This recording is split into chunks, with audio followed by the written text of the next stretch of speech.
Ano ang sabi? Yes, it's 2026, and one way to start the year is to feature the newest offering from Mitsubishi. And yes, it is, again, an SUV. This is the all-new 2026 Mitsubishi Destinator. Let's go.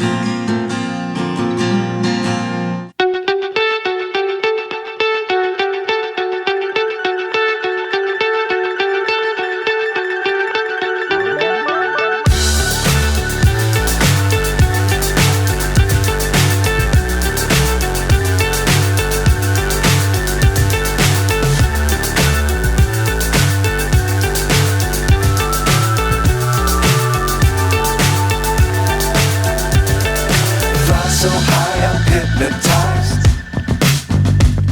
What's up is down, what's left is right.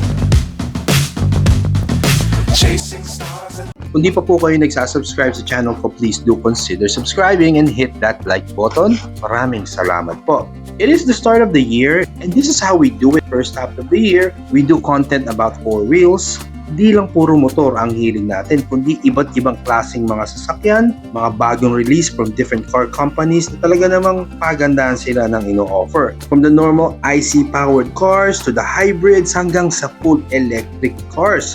Pwede natin pag-usapan yan. And one way to start this by featuring the newest offering from Mitsubishi. The Destinator is first and foremost a 7-seater SUV which carries that bold design. Andun pa rin yung kanilang dynamic shield design concept in which it has leveled up, nag-evolve na siya. Alam naman natin, Mitsubishi is known for that, and it has all the qualities that you are looking for a mid-size SUV. Siyempre, hindi malalayo sa isip mo habang tinitignan mo to. Meron namang expander which is also a 7-seater SUV. Kaya mapapatanong ka, what makes it more special na masasabi mo na it is worth the extra pesos na kailangan mong ilabas para sa SUV na to? If you think about it, it is a good question to ask. Ang tingin ko nga, alading straightforward na answer para dito, pero para sa akin, it is quite simple. If you're looking for basically something more, a more level of experience in all aspects, even alone in the driving dynamics, everything that is involved on how you feel with the vehicle, if you're the driver, yung may wow factor, yung may binibigay siya na hindi mo akalain na meron.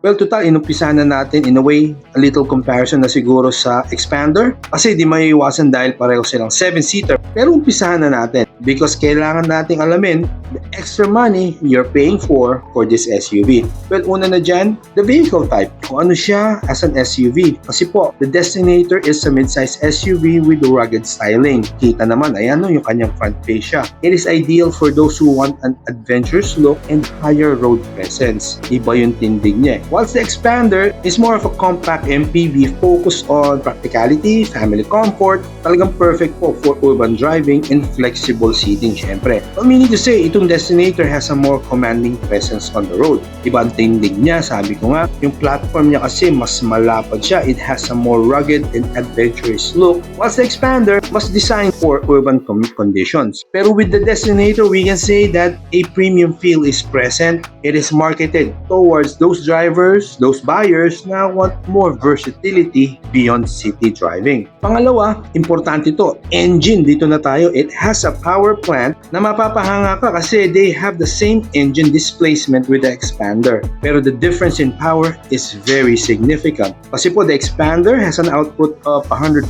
horsepower, around 141 Newton meters of torque. Talagang kita na mas fuel efficient, mas simple for everyday driving. Whilst the 161 horsepower, 250 Newton meters of torque na output ng turbo engine means to say it has that stronger acceleration. Kaya on this aspect, mas madali ka makaka-overtake pag kailangan, mas may power na ibinibigay on uphill steep climbs, andun siya. On this alone, alam mo na leveled up ang driving experience, driving dynamics na binibigay ng SUV na to. And in addition to that, equipped po siya ng 5 drive modes, namely normal, wet, gravel, mud, and tarmac. To get the best driving response, sabi nga nila, you go for the tarmac mode. Talagang dinevelop, in-engineer ni Mitsubishi yung bagong engine na to for this SUV to give you that leveled up driving experience. Dito pa lang, sure na sure, mararamdaman mo na yung extra na binayaran mo para sa SUV na to. Number 3, size and presence. Kasi po, you're paying extra and you need to be felt in every shape or form.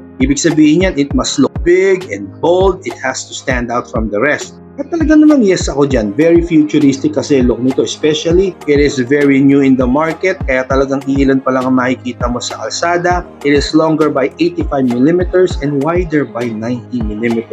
At sa usapang car dimension, significant na po yan. More size means more space. The extra width and length translates po yan for extra legroom and cargo capacity. Siyempre, for those long trips na marami kang dalang baggages, gamit. On the vehicle itself, being larger means it's more stable at high speeds and on the highways. Pero yun nga, it's just for me a little drawback in a way. It has a CVT transmission. I feel na mas maganda pa magiging delivery yung output ng power naka-normal automatic transmission like the one in the Montero. Number 4, and features and tech. Siyempre, this is expected. More tech and more safety for this vehicle. Most of these features I'm gonna mention, ito po yung nasa pinaka-top of the line spec, the GT.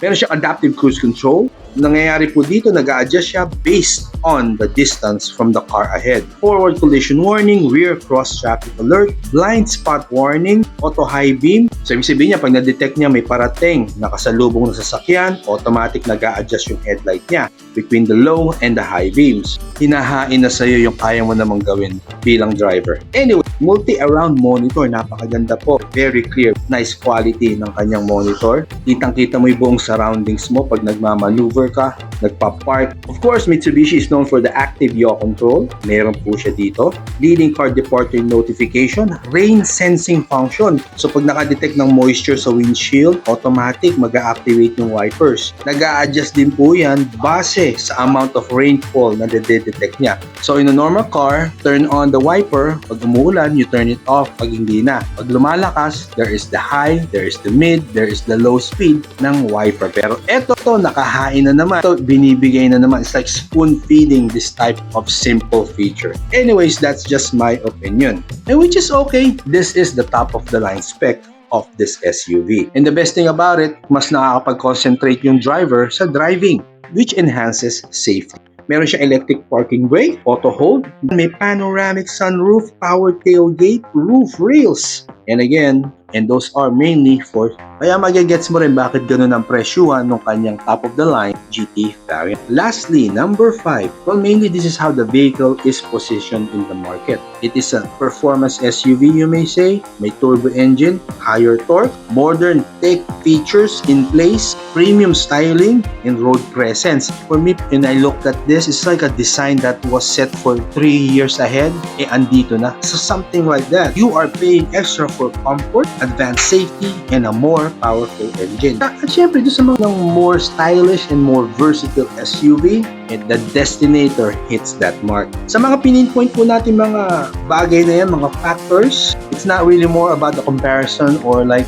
basing it on the expander. When you look at the price, marirealize mo na it is basing it more on the Mitsubishi Montero. Whichever you choose, the buyer only gets to decide that. And speaking of pricing, ito na po ang pricing across all variants of the all-new Mitsubishi Destinator.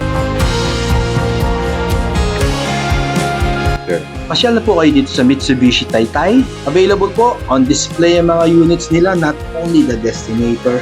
Pasyal na po kayo dito. Sa pagtatapos, SUVs are still the most sought after segment in the market.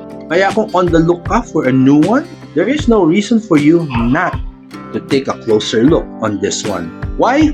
Because it just sits right there in that sweet spot. Kaya kung ang budget mo is sits around that range of 1.5M, this right here is the vehicle for you.